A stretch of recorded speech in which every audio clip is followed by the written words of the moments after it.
મુનિ અંતર્મૂર્તે સ્વભાવમાં ડૂબકી મારે છે. હા હા, મુનિ એને કહીએ કે અલ્પકાળના અંતર્મૂર્ત શબ્દે અલ્પકાળમાં છઠ્ઠેથી અંદર આનંદમાં ચાલ્યા જાય છે. આત્મા ગુણસ્થાનમાં અપ્રમોદેશમાં ચાલ્યા જાય છે. હા હા હા, ગુણનો સાગર ભગવાન, ગુણનો અગાધ દરિયો, જેના તળિયાને પહોંચી ગઈ છે દ્રષ્ટિ, ધ્રુવને પહોંચી ગઈ છે દ્રષ્ટિ, અને એ ઉપરાંત સ્થિરતા જેની મુનિ છે એટલે જેની સ્થિરતા આનંદની જામી ગઈ છે, એ આનંદની દશામાં અંતર્મૂર્તે અલ્પકાળમાં સભામાં ડૂબકી મારે છે, આનંદમાં જાય છે. એટલે કે ઉગ્ર આનંદ પ્રગટ થાય છે. હા, વિકલ્પમાં મુનિ હોય છે ત્યાં સુધી વિકલ્પનો બોજો છે.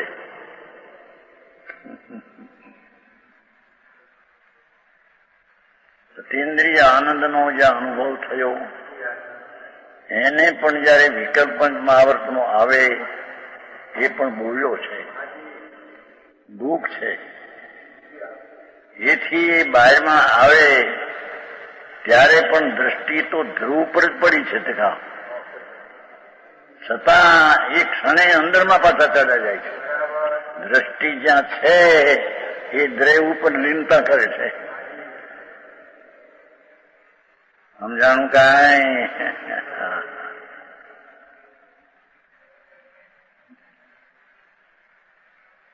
મુનિ, હા હા, એને મુનિ કહીએ. અંતર્મૂર્તિ એટલે અલ્પકાળમાં. એ રતનચંદજી તો ખુલાસો એવો કહેવાય કે છઠ્ઠા ગુણતાની સ્થિતિ 0.5 સેકન્ડ ની અંદર છે. આ કારણ કે એક મુહૂર્તમાં 1000 વાર આવે એવો પાઠ છે શાસ્ત્રમાં. મુનિપણાનું 6ઠું 7મું ગુણસ્થાન અંતર્મૂર્તમાં છે. ત્યાં શ્રેણીને અપેક્ષાએ પણ એ શ્રેણી ચડતા કાળવાળાને પણ અંતર્મૂર્તમાં 1000 વાર આવે. 1000 વાર નહીં, હજારો એમ લખ્યું ધવળમાં પાઠ છે. 48 મિનિટમાં 6ઠું 7માની ભૂમિકા 1000 વાર આવે. હા, એ મુનિ દશા કે છે કે નથી વિકલ્પ આવ્યો પણ પાછા એને છોડીને ડૂબકી અંદરમાં મારે તરફ. હા હા, રાગમાં આવ્યો હોય ત્યાં એને ગોઠતું નથી, ગમતું નથી. હા હા, પંચ મહાવર્તના વિકલ્પમાં પણ આવ્યા પણ ત્યાં એને ગમતું નથી, ક્યાં દુઃખ છે. હા હા,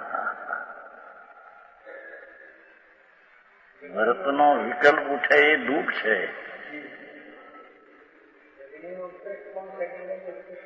એમ કે છે આટલો પાઠ છે ખરો ને, લાંબુ ઘણો વિચાર રાખે, ઘણો કેવું નહીં રાખે છે. નહોતા તમે ઘણી સતત 48 મિનિટમાં 28 અને 80 સેકન્ડ થાય.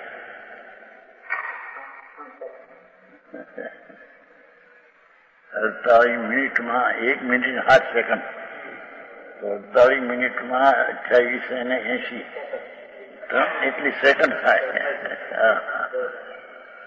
અને એટલા સેકન્ડમાં 1000 વાર મુનિપુણ આવે ને જાય. હા હા, 1000 વાર તો પાઠ છે થયો. હવે 48 મિનિટમાં 48 મિનિટની આપણે 28 80 3000 ગણો સેકન્ડ, 1000 વાર આવે ને 3000 સેકન્ડ, એમાં 1000 વાર આવે. 1 સેકન્ડમાં કેટલી વાર થઈ જાય? એમ શું ભાઈ? એમ શું? કારણ કે 28 80 છે, એના 3000 આપણે ટૂંકું ગણ્યું. 48 મિનિટમાં 3000 સેકન્ડ અને 48 મિનિટમાં હજારો વાર મુનિપુમ આવે, છઠ્ઠું હાથું એવો પાઠ છે ઢોળમાં. હા, મુનિપુમ બાપુ કોને કીધે? એ વસ્તુ કઈ લોકોને અત્યારે સાંભળી નથી છે ને. તત્વની વાતો નહીં, વાતો બધી આ કરો આ કરો આ કરો, મેળી ગયો કરવું એમાં માનીને સમજાણું કાંઈ. ત્યાં 3000 સેકન્ડમાં હજારો વાર મુનિપુમ છઠ્ઠું હાથનું 3000 સેકન્ડમાં હજારો વાર. તો એનો અર્થ થઈ ગયો ભાઈ, 1 સેકન્ડમાં પણ ઘણી વાર આવ્યું. એટલે પછી જો રાતે વિચાર કરતો બહુ આ એ કે છે કે છઠ્ઠે આવે છે મુનિને, પણ મુનિ એકદમ અંતરમાં ગઈ જાય પાછા, અતેન્દ્રિય આનંદ દશામાં ડૂબકી મારે છે. એને મુનિ દશા કહેવામાં આવે છે. એને નમો લોહી સૌ સાવણંગમાં કે નમો લોહી સૌ આયરિયાણમાં, નમો લોહી સૌ ઉજ્જાયણમાં ભળે છે.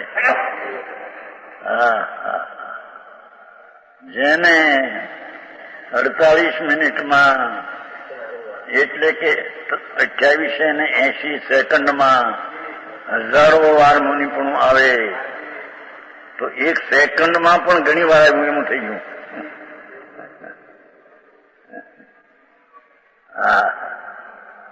પછી કોઈ વળી એમ લેતા કે છેલ્લી સ્થિતિવાળો છે ને એને આમ થયું પેલામાં જઈ કે વધારે કાળ, પણ તો વધારે કાળ એને ગણ્યો છે 20 સેકન્ડની અંદર એમ ગણ્યું ભાઈ. રતનલાલ મુખત્યારે ગણતરીનો વિષય ગણીને.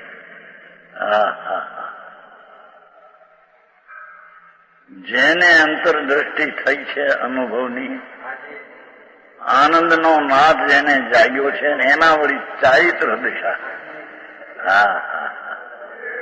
એ તો આનંદમાં જેનું ચરમું રમવું થયું છે એવા સંતોને બહાર સ્વભાવમાં ડૂબકી મારે છે બહારમાંથી એકદમ.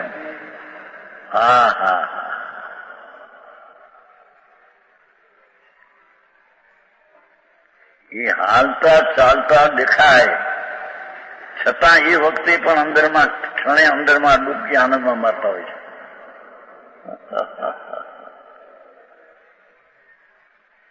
એ બોલતા દેખાય કલાક વ્યાખ્યાન કે કોણ પણ અંદરમાં ડૂબકી અંતરમાં તરત જ આનંદમાં જાય છે.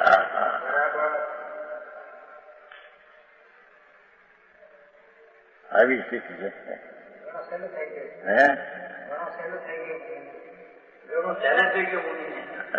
શું થયું? પોતે પુરુષાર્થથી ચારિત્રને પ્રગટ કર્યું છે માટે એનું થયું છે. સમ્યક દર્શન ઉપરાંત જેણે સ્વરૂપનો તીવ્ર આશ્રય લઈને અંદર ચારિત્ર પ્રગટ કર્યું. જેને 4 જ્ઞાનને 14 પુરુના ધરનાર ગંધર પણ 4 જ્ઞાનને 14 પુરુની રચના અંતર્મૂર્તમાં કરે, 12 રચના અંતર્મૂર્તમાં. એ ગંધર પણ એ સંતોને પગે લાગે. નમો લોહી સૌ અરિહંતાન, એમ નમો લોહી સૌ સિદ્ધાન, નમો લોહી સૌ આયર્યાન, નમો લોહી સૌ જાય, નમો લોહી સૌ ટીકાવતી સાવરમ. બહાર નમસ્કાર ન કરે, પોતાની નાની દીક્ષા હોય પોતાથી એને બહારના નમો લોહી સૌ સાવરમ એવો વિકલ્પ આવે છે.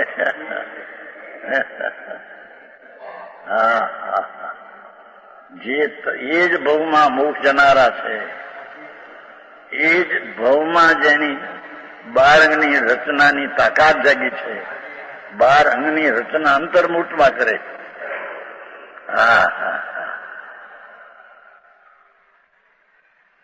અને એ ઉપયોગમાં શાસ્ત્રનો અગાધ શાસ્ત્ર કરોડો ફેરવી નાખે. ફટ ફટ ફટ ફટ. એવો જ્ઞાનનો ઉપયોગ તીવ્ર કામ કરે એવા ગંધર્વ પણ સંતોના ચરણમાં નમે છે. એ સંત પણ કેવું હોય બાપુ.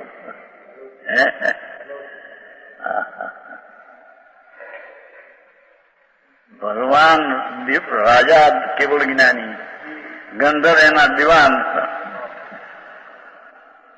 ભગવાન બાદશાહ જ્ઞાનમાં. ગંધર્વ એના પાક વિદ્વાન અને અંતર્મુખમાં બાળકને ચાર જ્ઞાનની ઉત્પત્તિ કરે ને બાળકની રચના કરે.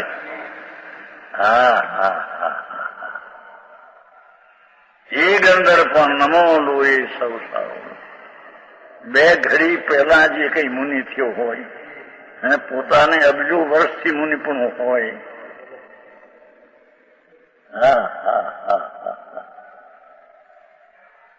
હવે બોલો તુલસી છે આ તેરાબંધી, એ કે લોહી કાઢી નાખો.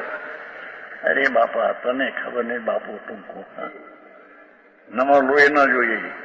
ત્યારે હું એક સુશીલ છે થાનું કહે છે એ કે સૌ સાવણ છે એમાં બધા સાધુ આવે, જૈન સિવાયના પણ અનેરા આવે. અરે રે જૈન સિવાયના બધા સાધુઓ તો બધા મિથ્યા દ્રષ્ટિ છે. સાધુ છે ને મિથ્યા દ્રષ્ટિ છે. એ લોહી સૌ સાવણ આવે.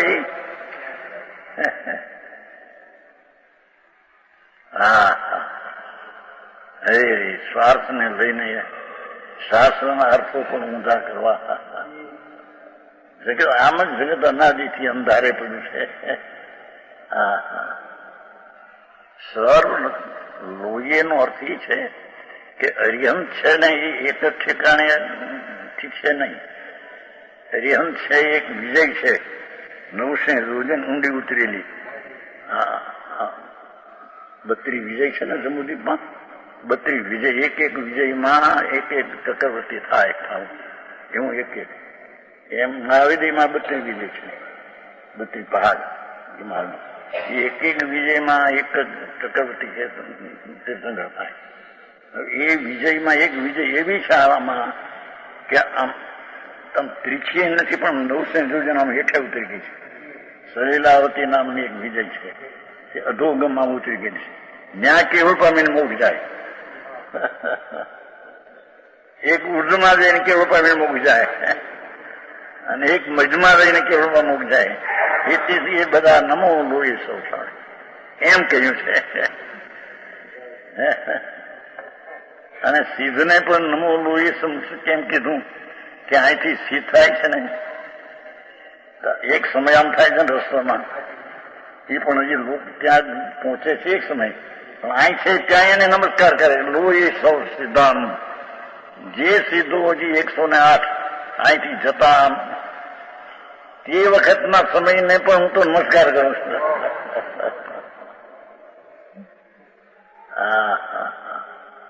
અને આચાર ઉપાય સાધુઓ તો કોઈ હેઠે હોય, કોઈ મધ્ય હોય, કોઈ મેરુ પર્વતમાં ધ્યાન કરવા ગયા હોય. મેરુ પર્વત તો નમો લોહી આવા હોવા જોઈએ. હો અનુમતિના સાધુની આ વાત છે જ નહીં. આ તો લોકમાં સર્વનામ આવી જાતના ભિન્ન ભિન્ન ક્ષેત્રમાં અને આ રીતે વર્તતા હોય એ બધાને નમસ્કાર કરો એમ છે વાત. એટલે લોહી પણ બરાબર છે અને સર્વ પણ બરાબર છે. સર્વાથી એટલે જૈન દર્શનના જે સંતો છે ભિન્ન ભિન્ન ક્ષેત્ર ને ભિન્ન ભિન્ન કાળમાં હોય એને એ લાગુ પડે છે. અજ્ઞાનીને એ લાગુ પડતું સમજાણું કાંઈ.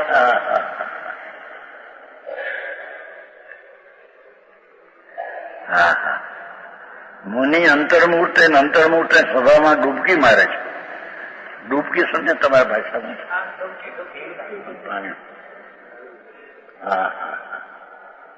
આનંદથી તરબોળ થઈ જાય છે. વિકલ્પમાં હોય ત્યારે આનંદ છે, પણ અંતર જ્યાં જાય ત્યારે આનંદ આનંદ આનંદ આનંદ આનંદ અનુભવું છું એવું પણ જ્યાં ખ્યાલ નથી. વેદે છે આનંદ. આવું સ્વરૂપ એનું છે પ્રભુનું. એની મહત્તા, એની મહિમા જ્યાં સુધી ન આવે ત્યાં સુધી બહારના રાગ ને દયાદાનના વિકલ્પની મહિમા છૂટે નહીં. અરે દ્રવ્યની આવી શક્તિનું આવું સત્વ અખંડ છે, એવું જેને ખ્યાલમાં મહિમા અને જેની આશ્ચર્યકારી સ્થિતિ ખ્યાલમાં ન આવે ત્યાં સુધી એને પર્યાય બુદ્ધિ છૂટે નહીં, પર્યાય પ્રત્યેની મહિમા છૂટે નહીં.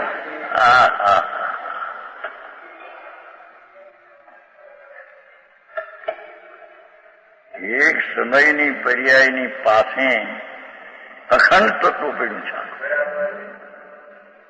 એક સમયની પર્યાયની પાસે એ જ ક્ષેત્રે એ ક્ષેત્રનો અંશ ભલે વિકારનો કે પર્યાયનો ભીનો પણ એ અંશનો આ બીજો ક્ષેત્ર ન્યા છે, એમાં એલો અંશનું ક્ષેત્ર ક્યાં ક્યાં છે.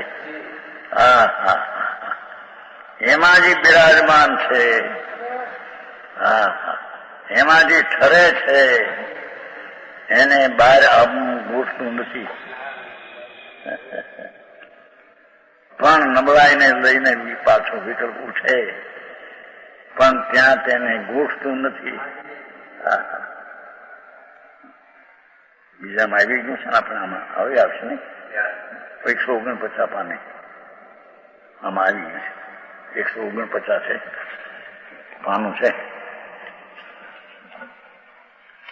આમાં છે. એમાં કોઈ એટલું આમાં 149 આમાં એમાં હજી એક બે ફેરી છે.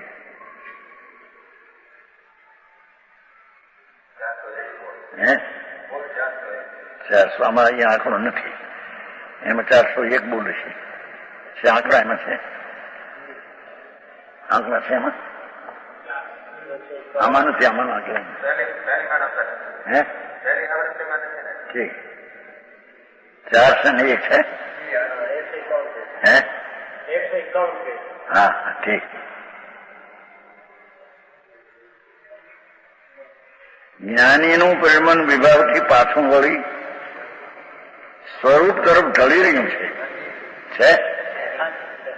જ્ઞાની નિજ સ્વરૂપમાં પરિપૂર્ણપણે ઠરી જવા તલસે છે, ઠરી જવા તલસે છે. અત્યારે જો સ્વરૂપમાં કે પૂર્ણ થઈને કેવું નામ થાય તો બીજી ઘર જોતી નથી.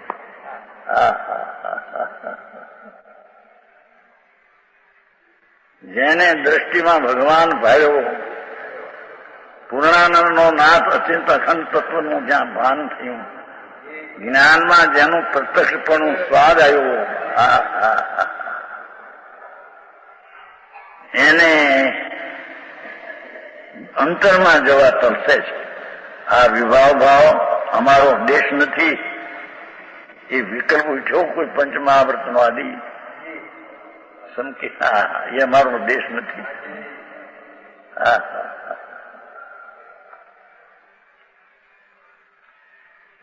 આ પરદેશમાં અમે ક્યાં આવી ચડ્યા.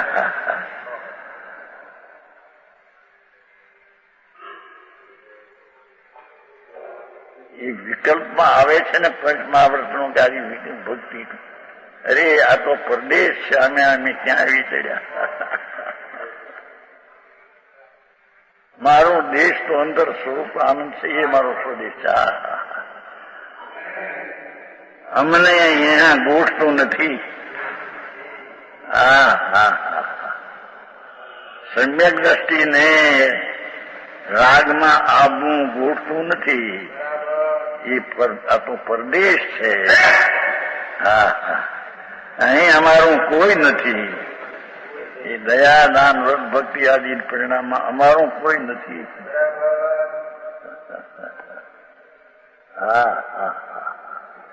છે એ જ આવશે તારે વિસ્તાર કરશું.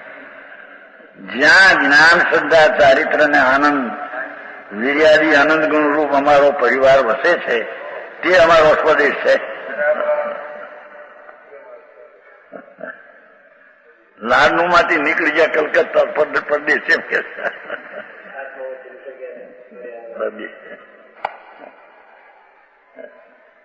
હા. એવું આ સ્વરૂપ.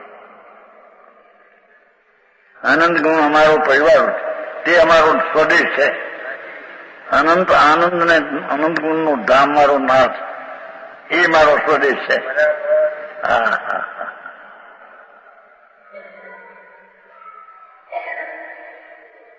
અમે હવે તે સ્વરૂપ સ્વદેશ તરફ જઈ રહ્યા છીએ. હા હા હા. એ તરફ અમારું વલણ થઈ ગયું છે. હવે એમાં અમે જઈ રહ્યા છીએ. અમારે ત્વરાથી અમારા મૂળ વતનમાં જઈને, મૂળ વતન અમારું એ છે. બહારથી ગમે એટલું રોડે પણ પાછા એના નિજ વતનમાં આવે ને. વતન પૂર્ણ સ્થાન. આ અમારું વતન તો અનંત અસંખ્ય પ્રદેશી અનંત ગુણ ધામ, એ અમારું વતન છે, એ અમારું સ્થાન છે, એ અમારો દેશ છે. હા હા. ત્યાં અમારો પરિવાર વસે છે. હા હા હા હા.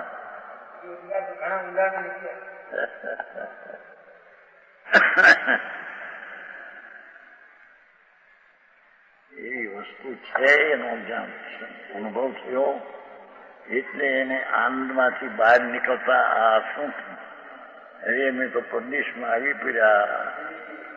આ બધા દેશ, આ ભાવ અમારા નહીં, આ પરિવાર અમારો નહીં. હા હા હા.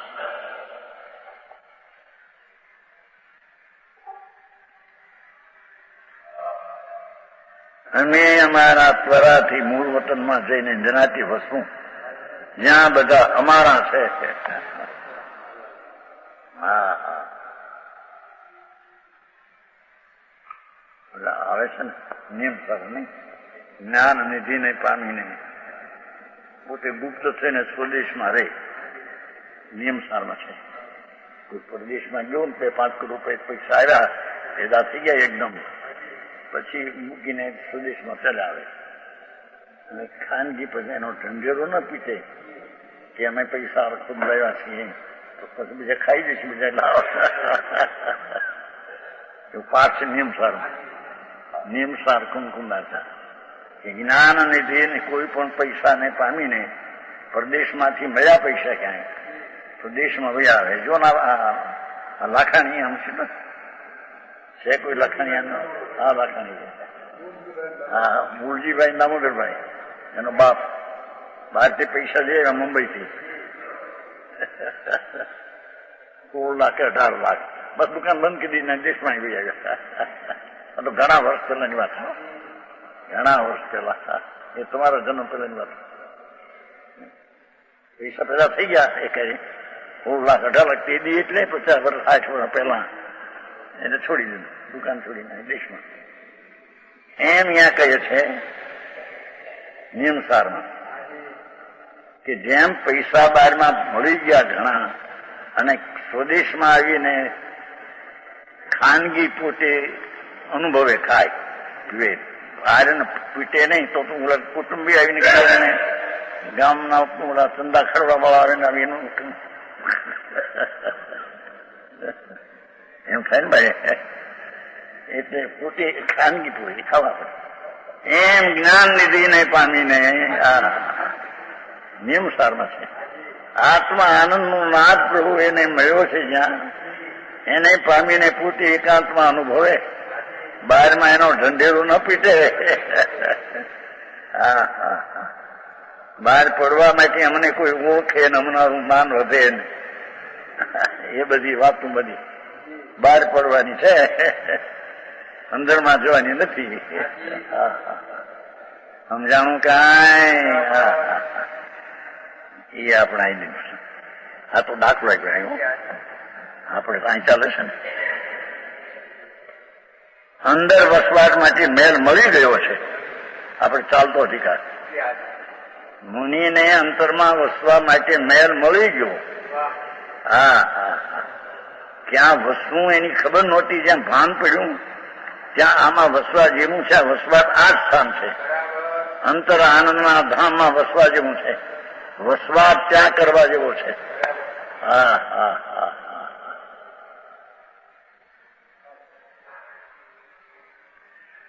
તેની બહાર આવવું ગમતું નથી.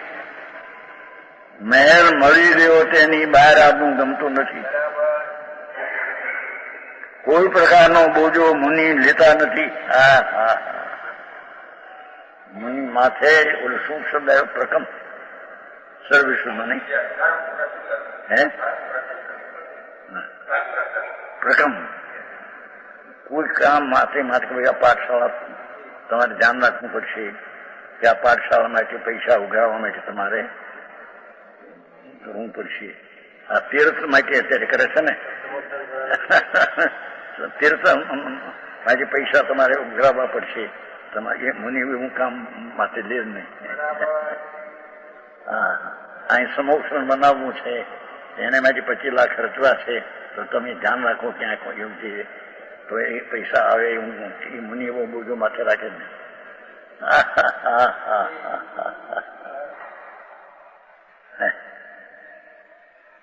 કોઈ પ્રકારનો બોજો મુનિ લેતા નથી. અંદર જાય તો અનુભૂતિ, બહાર આવે તો તત્વ ચિંતન. હા હા હા સ્વાધ્યાય ને ધ્યાન બે કામ લીધું છે ને મુનિ ને બે. ધ્યાનમાં રહે અને ધ્યાનમાં નહીં રહી શકે તો સ્વાધ્યાય શાસ્ત્ર છે શુભ ભાવ અહીંયા આવે. હા હા બીજું કામ એને હોતું નથી.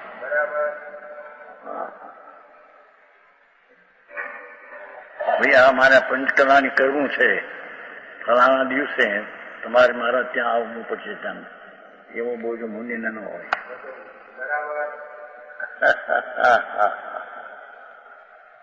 એની અંદરમાં આનંદ જ્યાં વર્તતો હોય એને જે વિકલ્પ ઉઠે એને બોજો લાગે એને ઠેકાણે આ ઠેકાણે તમારે આવવું પડશે આ ઠેકાણે તમારે ધ્યાન. એ કામ મુનિના હોતા નથી.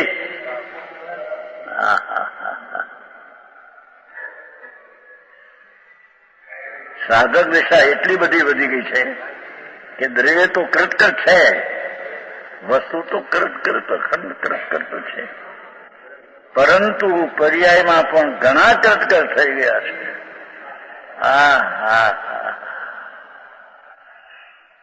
જેમાં 3 કષાયના અભાવની આનંદની દશાની વિતરાગતા પ્રચુર સ્વસંવેદન પર્યાયમાં પણ કૃતકૃત ઘણું કૃતકૃત થઈ ગયા. પૂર્ણ કૃતકૃત તો કેવડી થાય પણ ઘણું કૃતકૃત થઈ ગયા છે.